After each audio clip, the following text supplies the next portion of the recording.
So, as I was just saying, let's now go back to our Eaton split up to fix one problem that we have left in that application. So, let's come to our desktop and then grab the project folder and open it in VS Code. Okay, and so now we have two VS Code windows open, and we will also start two React apps at the same time. So let's just write npm start, hit enter, and then it will ask you to use another port instead. And so that's simply because you're already running one app here in this other port. And of course, each one can only have one app running. So just hit enter or Y as you reached this step, and then you will see your application pop up right here. Let's get a bit more space. And then let me show you the problem that we actually left here. So let's say that we typed some values in here, and then we moved to another friend. So here we have exactly the same problem as before. So as we select another friend, the only thing that changes is really the props that is being passed here into this component. So let's check out the name of that component, as I don't remember it. So yeah, it's this form split bill. So this one receives the selected friend object. But as you see here, as we change, nothing changes in the DOM tree. And so across these re-renders, exactly the same component is rendered in exactly the same position of the tree. So just like before.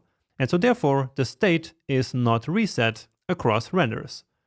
But also, just like before, this is not the behavior that we would expect in this application, right?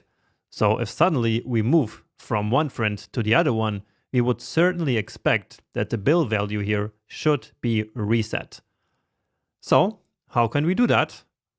Well, let's see where we are using this form split bill. So that should be somewhere here in the app, probably.